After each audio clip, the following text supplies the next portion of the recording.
De construire un tableau en lien avec la situation décrite ici. Alors parmi la clientèle d'un fournisseur de télévision par satellite, une enquête montre que 80% ont choisi de souscrire à l'option Sport Live, 75% des abonnés ont souscrit à l'option Cinéma Série et 60% ont souscrit aux deux options. Maintenant, on veut choisir au hasard un client de ce fournisseur de télévision par satellite et on considère les événements suivants. S, l'abonné choisi a souscrit à l'option Sport Live et C, l'abonné choisi a souscrit à l'option Cinéma Série. Les événements contraires de ces événements sont donc respectivement S bar, l'abonné n'a pas souscrit à l'option Sport Live et C bar, l'abonné n'a pas souscrit à l'option Cinéma Série. Pour construire un tableau de probabilité, donc il faut mettre par exemple ici en ligne l'événement S bar et son contraire, donc S bar, et en colonne l'événement C et son contraire C bar, et puis les totaux. Maintenant à l'intérieur en fait de ce tableau, on va retrouver les intersections. On va retrouver les intersections P des événements, donc ici par exemple on retrouvera P de S inter C, P de S inter C bar, P de S bar inter C, P de S bar inter C bar. Et dans la dernière colonne on retrouvera donc P de S, probabilité totale de S, probabilité totale de S bar. En ligne ici, dernière ligne, on retrouvera P de C, probabilité totale de C, et probabilité totale de C bar. Et puis dans la toute dernière case, normalement, on va retrouver le total des probabilités, donc qui sera égal à 1. Alors maintenant remplissons ce tableau avec les données de l'énoncé. Dans l'énoncé nous avons quelques informations qui peuvent être utiles. Donc 80% des abonnés ont souscrit à l'option Sport Live. Donc P de S finalement, c'est la probabilité qu'on va retrouver ici, 0,8. Cela veut dire que 20% n'ont pas souscrit à cette option. Et qu'est-ce que nous avons d'autre? Nous avons 75% des abonnés ont souscrit à l'option cinéma série, donc on va la retrouver ici, P2 C, probabilité totale de l'événement C, donc c'est 0,75, et donc 25% n'ont pas souscrit, 1 moins 0,75. Et c'est là justement que l'on additionne ici en ligne ou en colonne, on retrouvera 1 ici. Voilà. Maintenant la probabilité des intersections. Est-ce qu'il y a une intersection qui est donnée dans l'énoncé?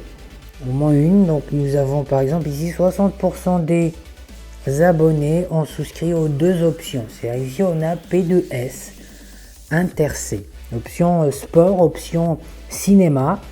Les abonnés qui ont donc souscrit aux deux et représentent donc 60%, oui, 60% des abonnés. Pour retrouver les autres probabilités, notons juste deux petites formules, les formules des probabilités totales dans deux cas.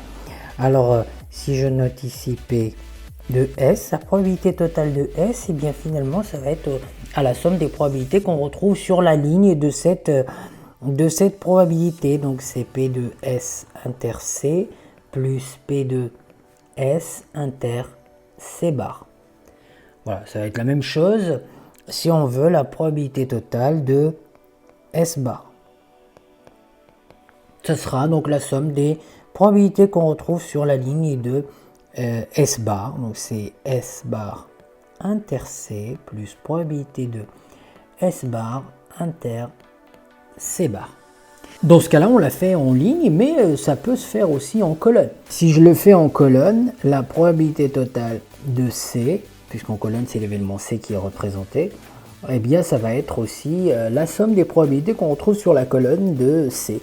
Donc c'est P de S inter C plus P de S bar inter C. Pareil pour P de C bar, si on veut l'avoir, ça va être P de S inter C bar plus P de S bar inter C bar. Donc ça marche en colonne, ça marche en ligne. Et finalement maintenant, si on veut retrouver donc les probabilités qui manquent, bah, ça va être simplement des additions et des soustractions.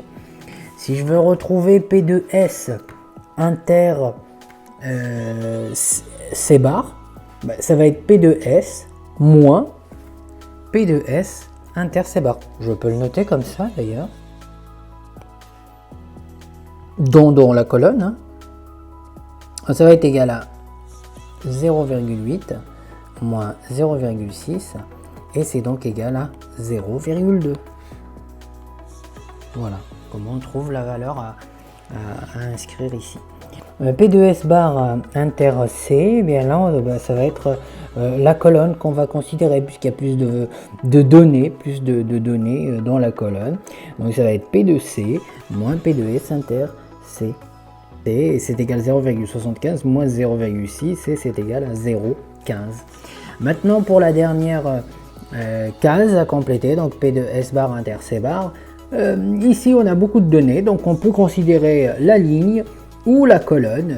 On a donc P de S bar inter C bar qui est égal à P de S bar moins P de S bar inter C, donc ça c'est fait en ligne. Si on le faisait en colonne, ça donnerait P de C bar moins P de S inter C bar, et bien ça donnerait le même résultat, 0,05.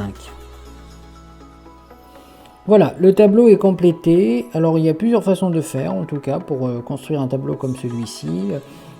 Il faut toutefois considérer toujours la formule des probabilités totales qu'on retrouve soit sur la dernière colonne, soit sur la dernière ligne. Voilà, cet exercice est terminé.